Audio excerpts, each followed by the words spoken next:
This workshop into session. Colleagues, as usual, just stop me or call me back if there's something we need to talk about. And Superintendent, same for you, sir. And I know you have some of your staff here, and you may wish them to come forward too. So just let me know. All right. All right. First of all is, of course, call to order. Second of all is the approval of the agenda. I do have one change to the agenda, and that is item 7.20, agreement with BMG Money to provide a new benefit to school district employees at the request of Ms. Perry, Chief Financial Officer, and that item is deleted. All right. Section 3, recognitions, we're showing none. Section 4, 4.1, appointment of Program Director, Career and Technical Education, recommended by the Superintendent for approval. All right. Section 5, 5.1, be members of the public desiring to address the school board regarding agenda items. Section 6, no items. Section 7, consent agenda will be the approval of the agenda. 7.2 is approval of the minutes of the workshop of February 26 and minutes of the regular meeting February 26, 2024, recommended by the superintendent. 7.3, appropriation of District 1 School Board member capital outlay funds to Bruner Middle School for classroom furniture in the amount of $7,887.39, presented by myself and recommended by the superintendent. 7.4, appropriation of District 2 School Board member capital outlay funds to Bruner Middle School for classroom furniture in the amount of $19,642.85, presented by Board Member Marty Gardner and recommended by the superintendent for approval. 7.5, appropriation of District 4 School Board member capital outlay funds to Bruner Middle School for classroom furniture in the amount of $7,887.39, presented by Mr. Tim Bryant, Board member, and recommended by the superintendent for approval. And Dr. White, Yes, may I ma'am. just add, Sure. thank you, and Mr. Bryant, as Mr. Bryant always mentions that we support all of the different schools, and Ms. Ivanchek, you often mention that also, that we're not just there for our district, but we support all of the districts. And I don't know about the rest of you, but my funds are pretty bleak right now. So Yeah. we're getting down to the bottom. Right, but right. And you were the major contributor to this cause. And Well, I so thank appreciate you both for of that. your support. Yes, ma'am. Yes, ma'am. All right, so 7.6, appropriation of District 4 School member capital outlay funds to Okaloosa STEM Academy for Media Center furniture in the amount of $5,000, presented by Mr. Bryant and recommended by the superintendent.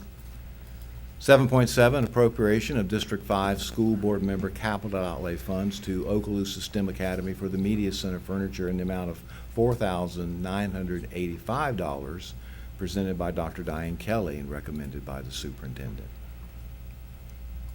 7.8, invoices to be approved for payment, presented by Ms. Perry and recommended by the superintendent. 7.9, school donations, presented by Ms. Perry and recommended by the superintendent.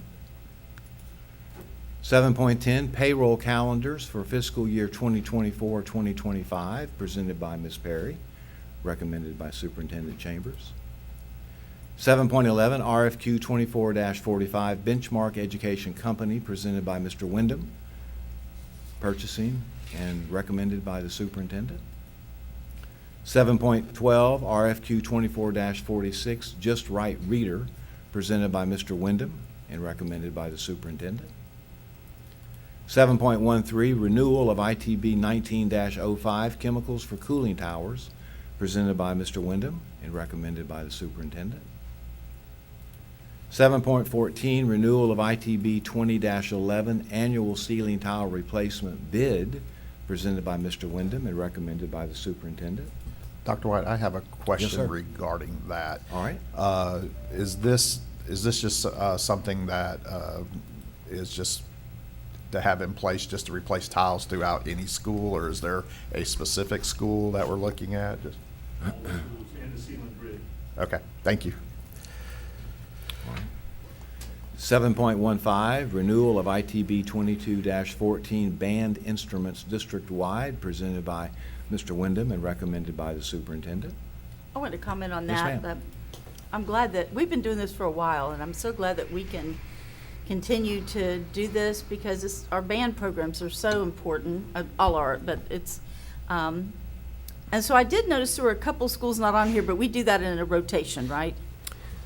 Yeah, so in essence, so we've been doing this a number of years now, and there'll come a point in time where we'll probably won't have to do it to the extent that we've been doing it, but there's usually a rotation between high schools and then secondary schools, and then also schools in need.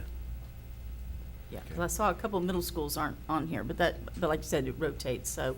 And this is quite a bit of investment. Oh, which is absolutely. great, that I'm seeing, so, I appreciate, that we can still do this, because, that helps up a lot of students who might not be able to be a part of it. Thank you. Yes, ma'am. All right. 17.7, tag on bid over 50,000 strategic equipment presented by Mr. Wyndham and recommended by the superintendent. 7.18, tag on bid purchase over 50,000 Apple presented by Mr. Wyndham and recommended by the superintendent. 7.19, tag on bid over 50,000 to Train presented by Mr. Wyndham and recommended by the superintendent. 7.20, we've already said, has been deleted.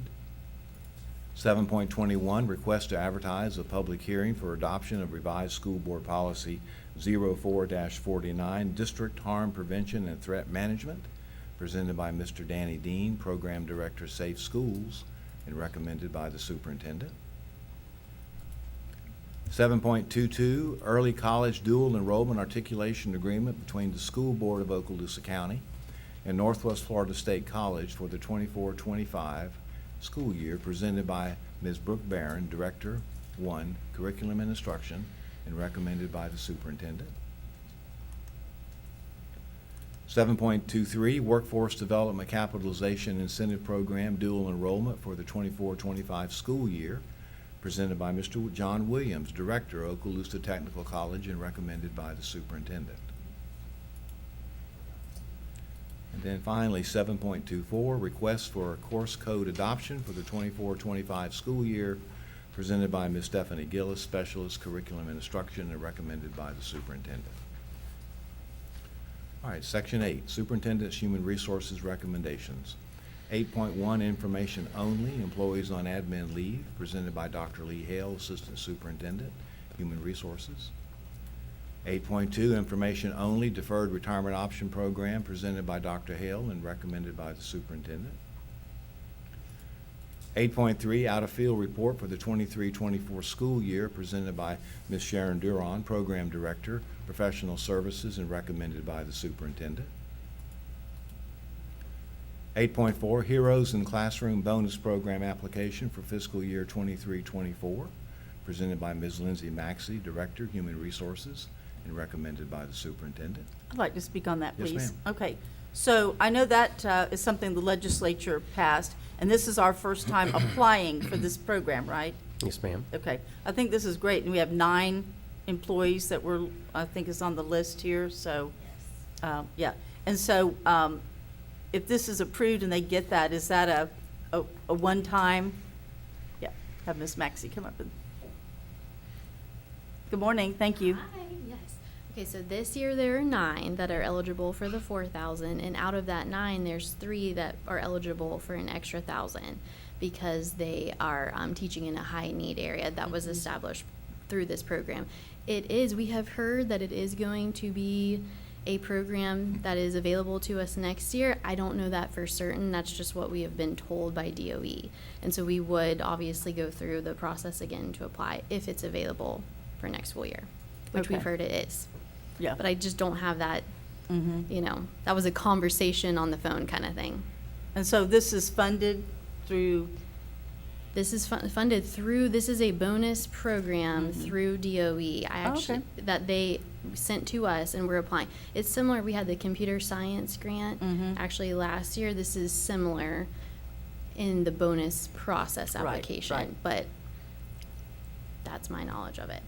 okay, it's good that we have 9, so, and we can, that can continue, of course, to grow. Right. These people had to have started this particular school year. So if it's available to us next year, we would look at the qualification requirements at that time. I was going to say, we have a lot of other veterans who've been with us a while, but that's not Right. Yeah. It was, you had to have started this Now. school year. So it's an incentive to get started, so. Yes. Yes, Great, ma'am. thank you. Yes, A thank neat you guys. program. Mhm. Thank you, Ms. Maxey. Thank you, Ms. Evancheck. Mhm. All right, so moving on to 8.5, employment separations presented by Dr. Hale and recommended by the superintendent. 8.6, personnel recommendations presented by Dr. Hale and recommended by the superintendent. 8.7, employee transfers presented by Dr. Hale and recommended by the superintendent. 8.8, employee termination presented by Dr. Hale and recommended by the superintendent. 8.9, reinstatement reimbursement of sick leave due to line of duty illness, injury, medical exam presented by Dr. Hale, recommended by the superintendent. And then 8.10, leave without pay presented by Dr. Hale and recommended by the superintendent. Section 9, there is of now no items moved to discussion. Section 10, construction program owners representatives business. We may receive a report on that at a later time.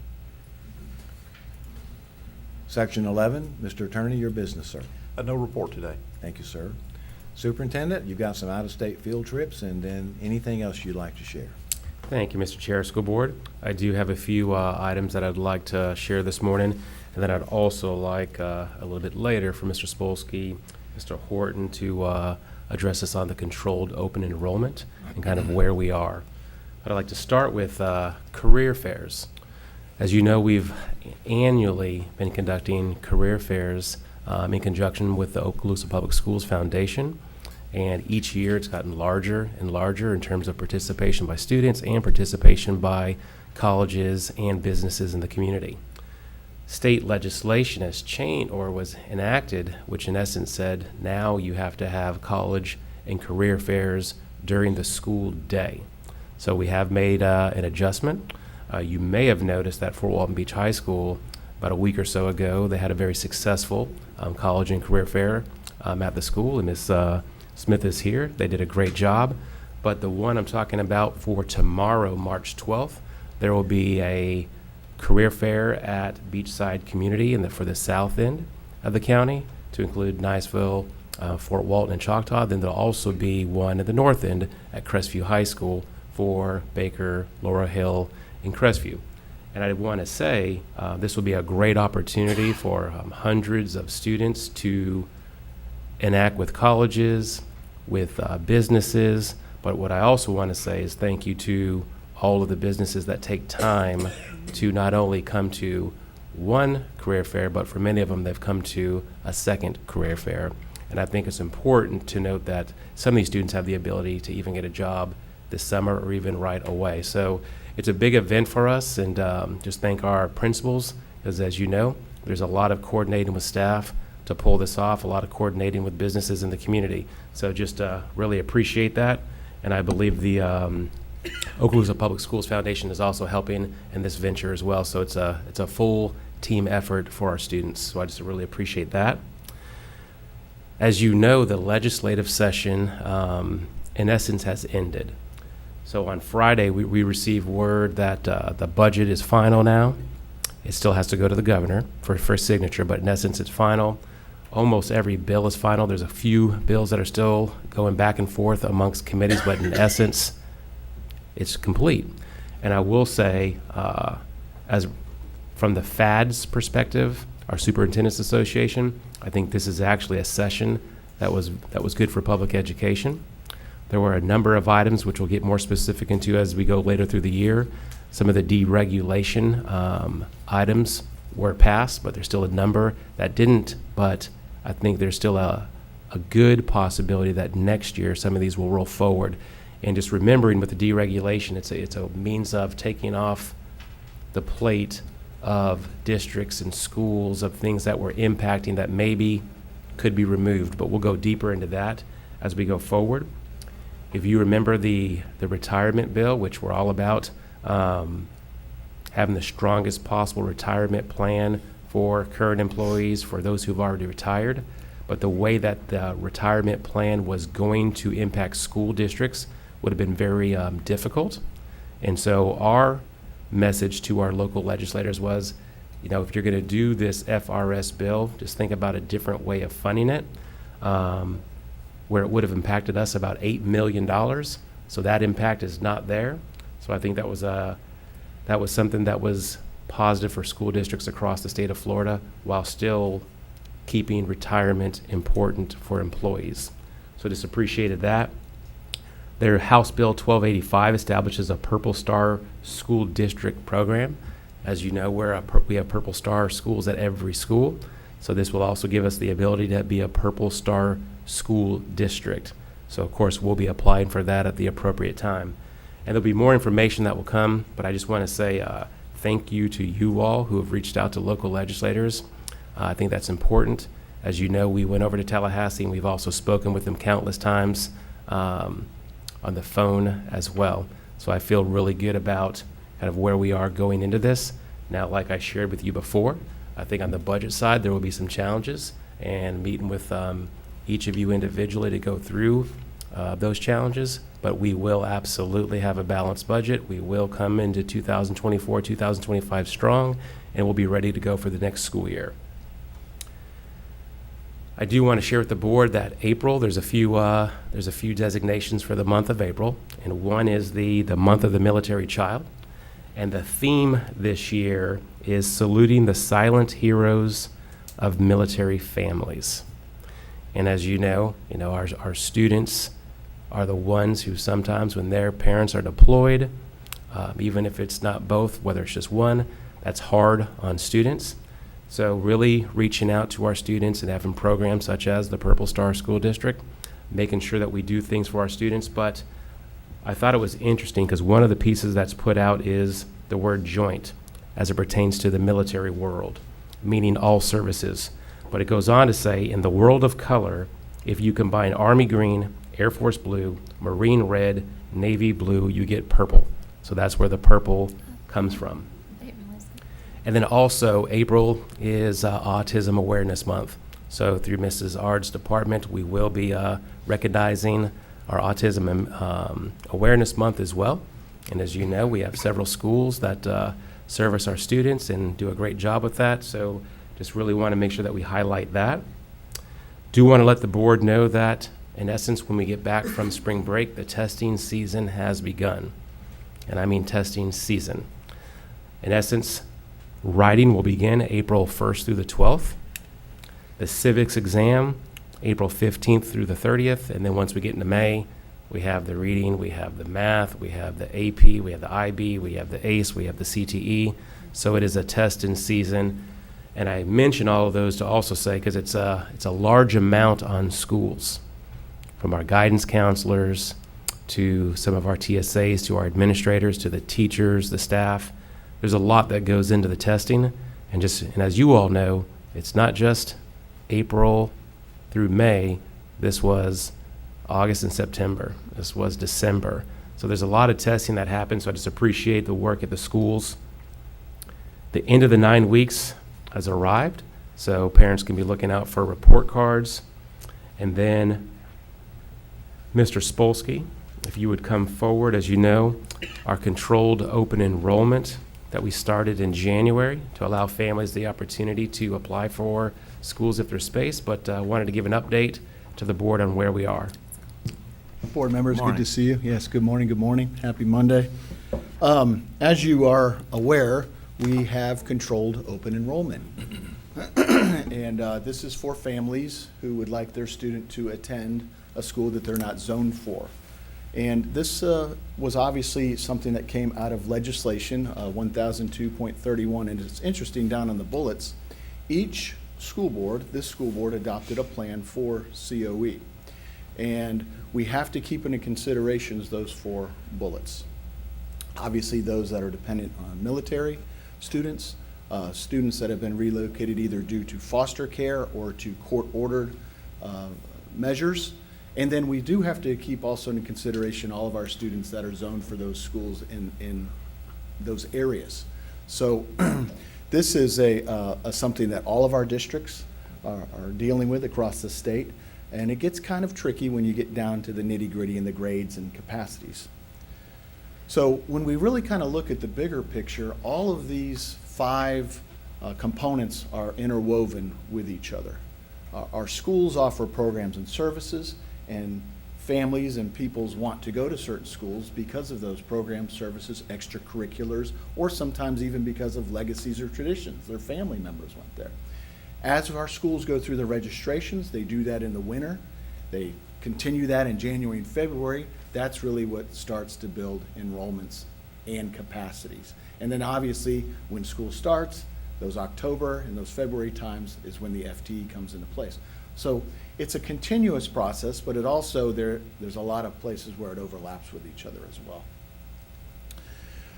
Our controlled open enrollment here for the 24-25 school year began in January, and it stayed open for about 30 days. And then what we did is we closed that, had a cooling period, a processing period, and now we've opened it back up again. You can see really kind of the steps or the bullet points there, that what happens is parents actually log on to the parent portal, and it's really just kind of an easy click for them to register for a parent portal account. And then they actually put their COE, or their controlled open enrollment document, to us via an email. So it will stay open now, and it is open currently between now and 10 days into the next school year. And I want to say, we start school on a Monday in 24-25, so it'll stay, yes, it's a little different this year. And so it'll stay open for the first week, 5 school days, and then another 5 school days. And we'll keep that running. Please note, and I'll kind of go into this in the next slide, that not all schools have availability. And we can look at some of those and how those transfer out in terms of the numbers. But it gets a little tough sometimes to make it all work, especially when there's multiple students that want to go to the same school within a family. So this is the current status, and you can see on the left is our elementary schools. On the right is our secondary schools, and also including our combination schools at the bottom there, Baker, Laurel Hill, and Lewis. But you can see there's about 12, I think it's actually a baker's dozen, that are closed right now because of capacity. But we have to be clear that just because, let's hone in on Thunderbirds there on the left-hand side, Mary Esther. Even though it says there's 46 seats available, that doesn't mean that it's 46 seats across the board.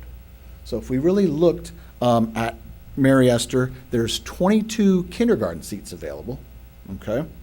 First and second grade are full. Third grade has 5 open, fourth grade has 5 open, and fifth grade has 14. So if I was going to enroll my fifth grader in Mary Esther, there'd be plenty of room. But if I had a second and a fifth grader, that's where it gets a little tough if I want them to both attend the same school. Dr. White, I have a question for Mr. Spolsky. Yes, So sir. regarding, what the parents are seeing on the portal, they're actually seeing the breakdown by grade then, is that correct? Yes, Okay. yes, sir. They see the breakdown by grade, and I'm so glad you asked that, Mr. Bryant, because they can accept or decline those seats using that process at that time. So it stays real time, so if they decline it, then another family could exercise that right to sign up for that. And I think to that point of that question, where maybe in the past, a school would have been closed at capacity due to the overall enrollment, now the law says that you could be closed in kindergarten, first, fourth, and fifth, but if third grade has any seats, then you now open it up for third grade. So that is a challenge, but again, where we can work with families to the extent possible, that's something that we do, but that was a change in legislation. So let me get this straight, please. So if I have a fifth grader and it's open, but I have a second grader and it's closed, what happens? That's a great question, Ms. Vanchek. Let's go to the next slide. Oh, Great transition. I'm Just- ahead of my just like time. an You knew instructor. that. Yes, ma'am. So the process and the next steps, we've processed about 195. We went through the cooling period, processed those, and then we reopened it, as I mentioned. The day we reopened the late application process, we call it, we received 27 applications for COE seats that day. So the interest remains very high. Folks want to go to schools they want to go to for whatever the reason is. So we have to reevaluate this process every 12 weeks. That'll put us at about a post-spring break evaluation. And then here's your answer to your question, Ms. Vanchek.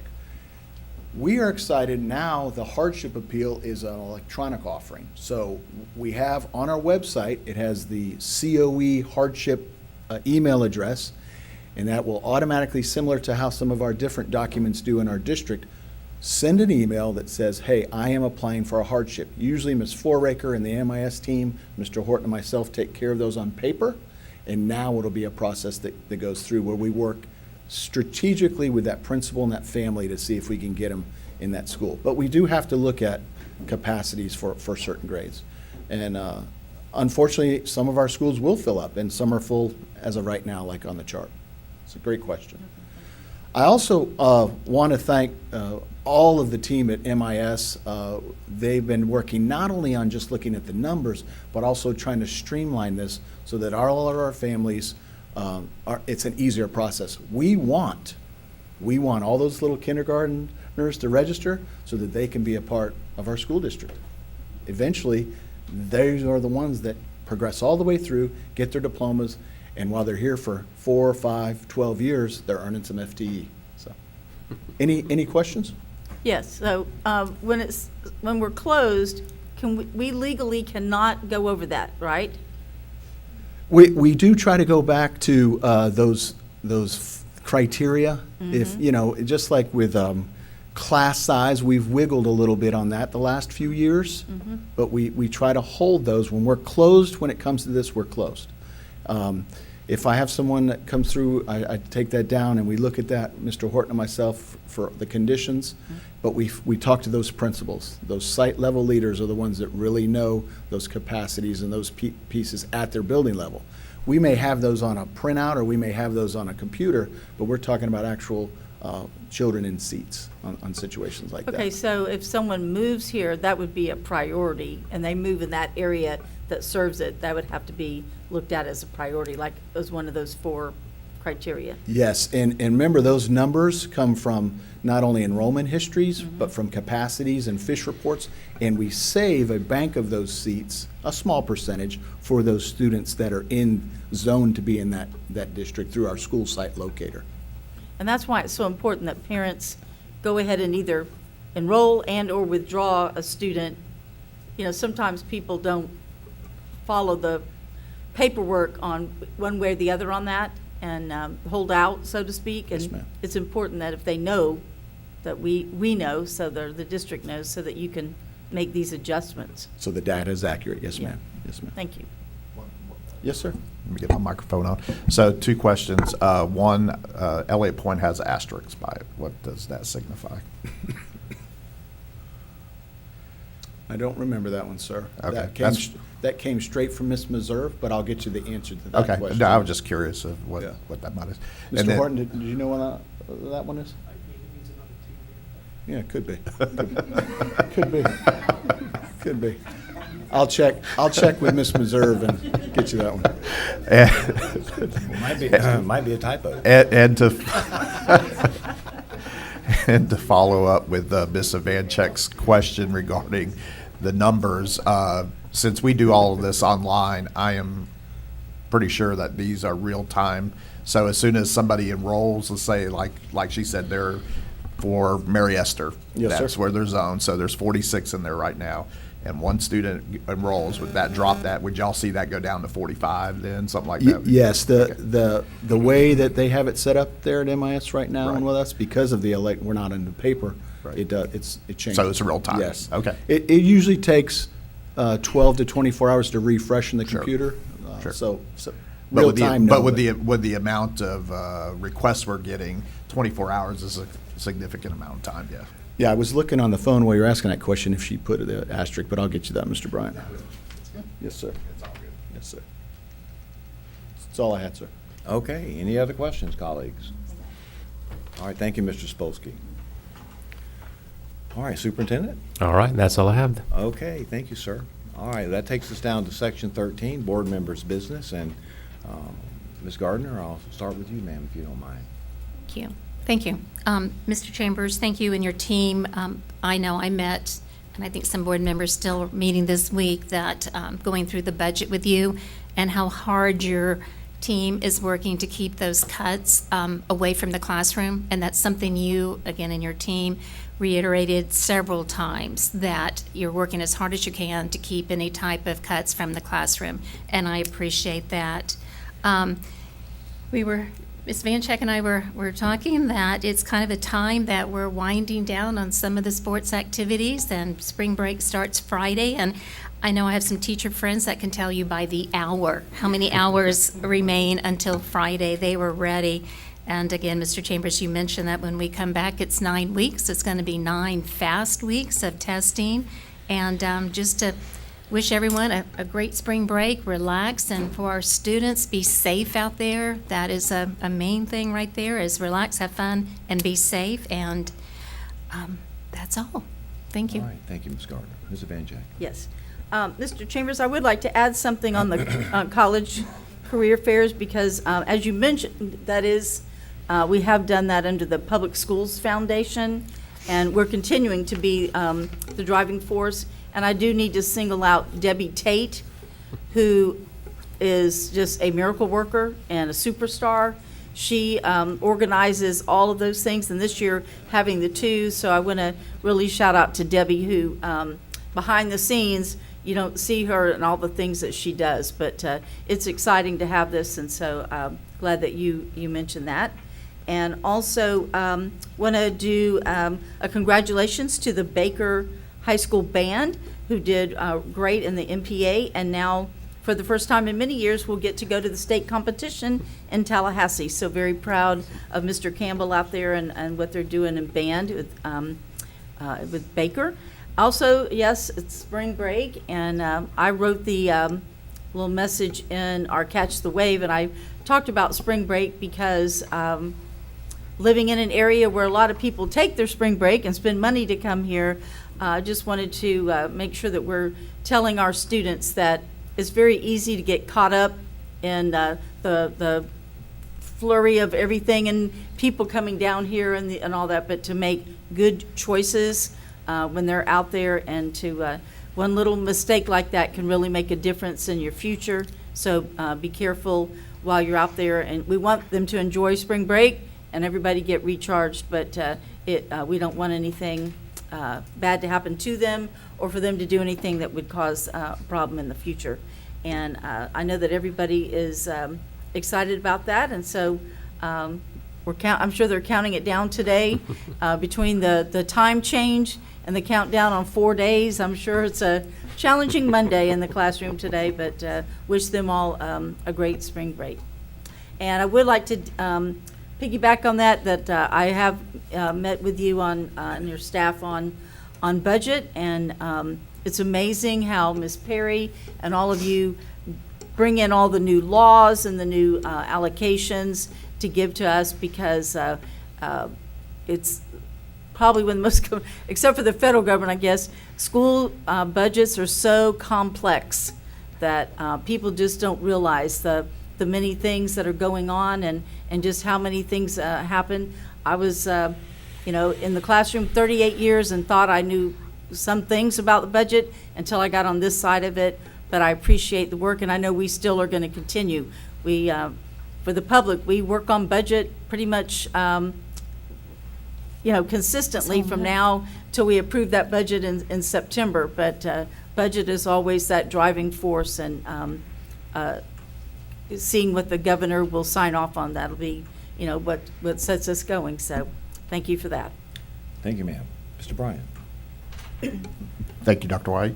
I too will echo what Mr. Chambers said about this legislative period. The Florida School Boards Association was definitely pleased with a lot of the laws that are possibly going to come through if the governor signs off on the budget and everything. So we too were really excited that it wasn't as how it was challenging as it has been the last couple of years, especially for school boards as a whole. So really excited about that, and true that the deregulation is something that we probably will see into the next session too.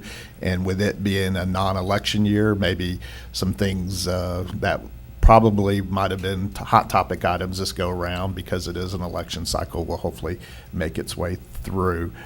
But yes, we were really excited about how that transpired this year. And with that, I thought I had another question to ask you, but it just went right through my mind, so, but Well, if it everything is good. If It'll it comes come back. back, you Yeah. you can, you can follow up, okay? All right, so I may have some comments this evening, brief, not long. And that takes us to Section 14, general public comments. And then we have no public hearing tonight. And Mr. Bryant, I see you maybe have remembered. I don't, it wasn't really a question, but I just wanted to acknowledge Mr. Spolsky did a great job Yeah. doing his presentation, knowing that Mr. Horton is his mentor right now, but you did a great job today, sir. I just wanted you to know that, so. Well, we took it light on him. so. All right. Okay, so again, we have no public hearing, and that takes us to the conclusion of the workshop. Unless colleagues, you have anything else? Staff, associations, anything? Superintendent, Mr. Attorney, we're ready, good to go? All right, this meeting is adjourned. Right. Hey, Mary, I'm gonna put these notes in my drawer.